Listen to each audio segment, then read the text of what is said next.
ఏ విధంగా సరి చేయాలో ఆలోచన చేయాలని చెప్పి నేను మనం చేస్తున్నాను. I use the analogy of an X-ray.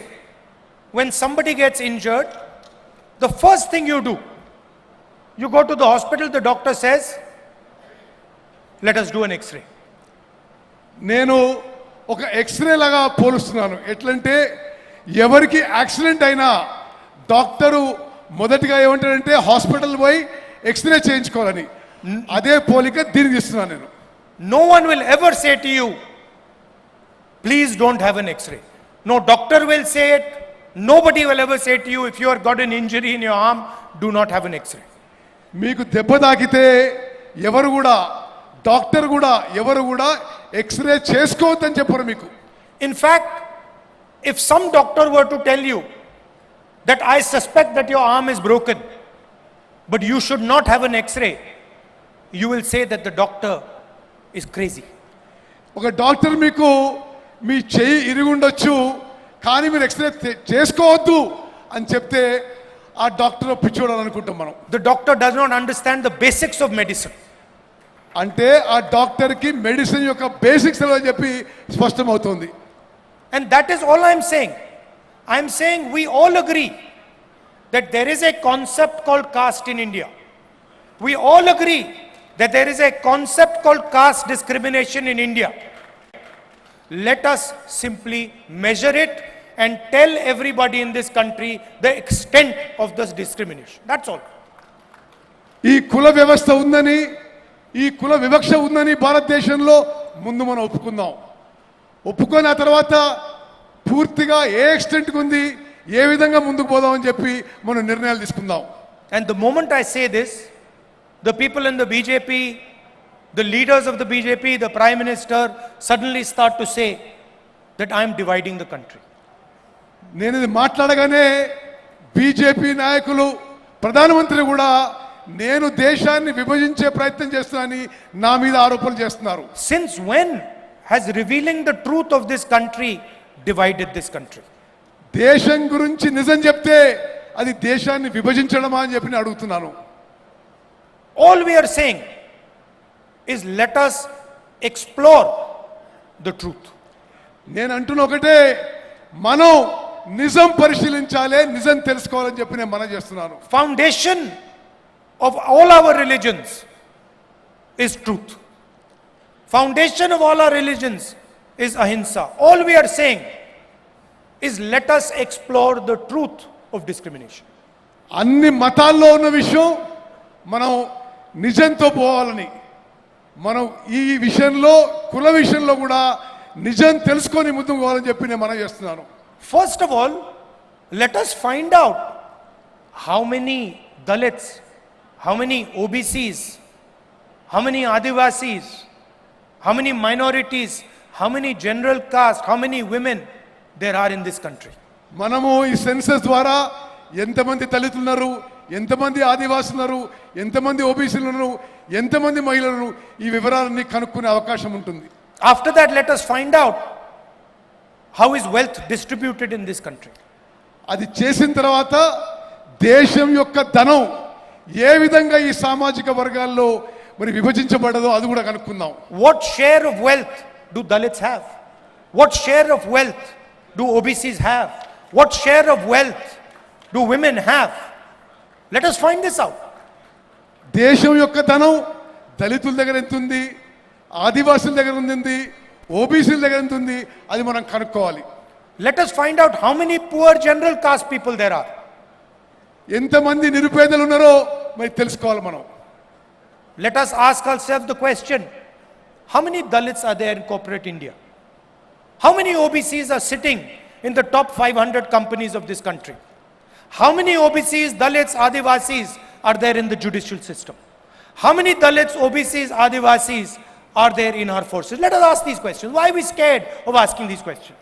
ఎంతమంది దళితులు, ఆదివాసీలు, ఓబీసీలు కార్పొరేట్ కంపెనీల్లో కనుక్కోవాలి, న్యాయ వ్యవస్థలో ఎంతమంది కనుక్కోవాలి, సైనికులు ఎంతమంది ఉన్నారో కనుక్కోవాలి.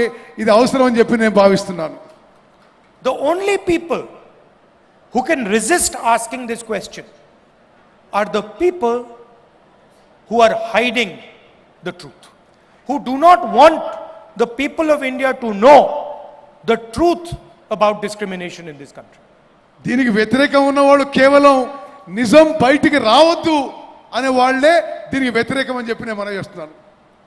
Those would be the people who benefit from the discrimination. వీళ్ళు ఈ కుల వివక్ష వల్ల లబ్ధి పొందే వాళ్ళే ఈ నిజం బయటికి రావడానికి ఇష్టపడటం లేదు. I'm still wondering why the Prime Minister has not publicly said that he wants to challenge the idea of discrimination in Indian society.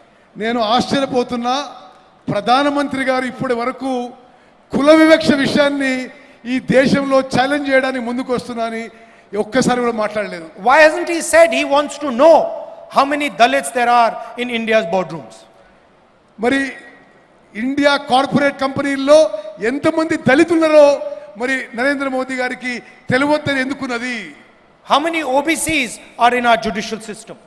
ఎంతమంది ఓబీసీలు మన న్యాయ వ్యవస్థలో ఉన్నారని మరి నరేంద్ర మోదీ గారికి తెలియాల్సిన అవసరం ఉంది. How many Adivasis are anchors in our media system? ఎంతమంది ఆదివాసీలు మన మీడియాలో యాంకర్ల పాత్ర పోషిస్తున్నారు కూడా తెలియాల్సిన అవసరం ఉంది. Why is he scared of asking these questions? ప్రధానమంత్రి గారు ఈ ప్రశ్నలు అడగడానికి ఎందుకు భయపడుతున్నాడు? I committed on behalf of the Congress party in Parliament House that we will carry out a national caste census. నేను కాంగ్రెస్ పార్టీ తరఫున పార్లమెంట్లో స్పష్టంగా చెప్పిన మేము జాతీయ స్థాయిలో క్యాస్ట్ సెన్సస్ చేస్తామని హామీ ఇవ్వడం జరిగింది. And we will demolish the artificial barrier of 50% reservations that has been placed in front of this country.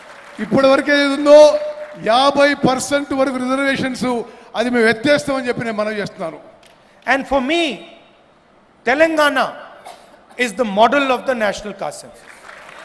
నాకు తెలంగాణలో జరుగుతుంది జాతీయ స్థాయిలో కాస్ట్ సెన్సస్ కి ఇదే మోడల్ గా నేను భావిస్తున్నాను. And I think I'd like to thank the leadership of Telangana because they have done a truly beautiful thing in this process. Telangana నాయకత్వాన్ని మనస్ఫూర్తిగా అభినందిస్తున్నాను. ఈ ఎక్సర్సైజ్ లో చాలా బాగా ముందుకు పోవాలని చెప్పి నేను మనవి చేస్తున్నాను. And when I was coming here in the car, I was thinking to myself, we do not want a bureaucratic caste census. నేను కారులో వచ్చి అనుకున్నా బ్యూరోక్రసీ ద్వారా చేసే క్యాస్ట్ సెన్సస్ మాకు వద్దు. We don't want some bureaucrat sitting in some corner somewhere to decide the questions that the caste census will ask our people. ఏ బ్యూరోక్రాటో అధికారియో ఆ caste census లో ఏ క్వశ్చన్స్ అడగాలని వాళ్ళు డిసైడ్ చేయొద్దని చెప్పి నేను భావిస్తున్నాను. Because in fact this will be an insult to the people of India. అది తెలంగాణ ప్రజలను అవమానించడం అని చెప్పి నేను భావిస్తున్నాను. We want the people of India to ask and decide what questions are going to be asked in the census. మేము సామాన్య ప్రజలు నిర్ణయం చేయాలి ఏ ప్రశ్నలు అడగాలి ఏ ప్రశ్నలు అడగాలని చెప్పి. We want the Dalits, the OBCs, the Adivasis, women, we want them to decide exactly what questions are going to be asked. నేను కోరుకునేది దళితులు ఆదివాసీలు ఓబీసీలు వీళ్ళు నిర్ణయం చేయాలి ఎటువంటి ప్రశ్నలు అడగాలని చెప్పి నేను. And as a result we will not just get a caste census, we will get a political instrument, a developmental instrument that will define how this country will progress. అయితే దాని ద్వారా కులగణనే కాదు అభివృద్ధికి ఏ విధంగా ముందుకు పోవాలి రాజకీయాలు ఏ విధంగా పోవాలి రాజకీయాలు ఏ విధంగా ముందుకు పోవాలని ఒక మార్గం ఏర్పడుతుందని చెప్పి నేను భావిస్తున్నాను. Please understand that what we are designing here is not simply a caste census. What we are designing here is the system of governance of the future of this country. మేము ఇక్కడ చేస్తుంది క్యాస్ట్ సెన్ససే గారు రానున్న తరాలకి మరి ప్రభుత్వాలు ఏ విధంగా ముందుకు పోవాలి అడ్మినిస్ట్రేషన్ ఏ విధంగా ముందుకు పోవాలి అది మేము డిసైడ్ చేస్తున్నామని చెప్పి నేను మనం చేస్తాను. Some time back I was talking to one of the world's experts on equality. కొన్ని రోజుల క్రితం నేను ప్రపంచంలోనే సమానత్వం గురించి ఒక ఎక్స్పర్ట్ తో మాట్లాడుతున్నాను. He is one of the world's experts, economist. He is one of the world's experts. I'm not going to say his name, but he is one of the top experts on economy. ఆర్థిక విషయాల్లో ప్రపంచంలోనే ఒక expert తోనే మాట్లాడడం జరిగింది. On inequality. అసమానత్వం గురించి నేను ఈ ఎక్స్పర్ట్ తో మాట్లాడడం జరిగింది. And he said to me, Mr. Gandhi, do you realize that India is one of the most unequal countries on the planet. ఆయన నాతో ఏమంటే గాంధీ గారు మీకు తెలుసా ప్రపంచంలోనే భారతదేశంలో ఎక్కువ అసమానత్వం ఉందని చెప్పి ఆయన చెప్పడం జరిగింది. And he gave me a presentation on how India is one of the most unequal societies on the planet. అతను నాకు ప్రెజెంటేషన్ ఇచ్చాడు.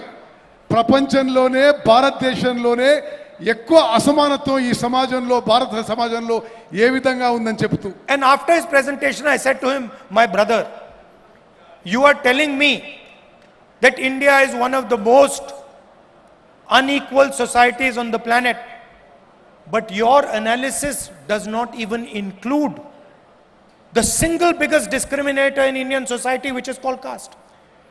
నువ్వు చెప్పిన విషయాలు విన్నా కానీ నీ ప్రెజెంటేషన్లో భారతదేశంలో అతి ఎక్కువ అసమానత్వం కుల వివక్ష గురించి మాట్లాడలేదు. So in fact your analysis hugely underestimates the inequality in Indian society. మీ విశ్లేషణ భారతదేశంలో ఉన్న అసమానత్వం ఇంకా ఎంత భారీగా ఉందో కూడా మీ విశ్లేషణ కూడా లేదని చెప్పి నేను మనం చేస్తున్నాను. So why I am telling you this is because inequality means something completely different when you have a caste system in place. అసమానత్వం అనేది కుల వివక్ష ఉన్నప్పుడు కుల వ్యవస్థ ఉన్నప్పుడు ఇంకా మరీ ఎక్కువ ఉంటుందని చెప్పి కూడా మనం చేస్తున్నారు. A Dalit person in India could not be touched. భారతదేశంలో దళితులకు అంటరానితనం ఉందనే విషయం మనందరికీ తెలుసు. Do you realize the level of inequality that person would feel if society is not allowed to touch him? సమాజంలో ఒక వర్గంలో అతన్ని ముట్టడానికి వీల్లేదంటే ఎంత అసమానత ఉండిందో గమనించాలి. This does not exist anywhere else. ఇది ప్రపంచంలో ఎక్కడ లేదు. And so what we have to understand is that discrimination in India is unique and probably among the worst in the world. ప్రపంచంలోనే అన్ని దేశాల్లో ఈ వివక్ష అనేది ఎక్కువ ఉంది భారతదేశంలోనే చెప్పిన మనం చేస్తున్నారు.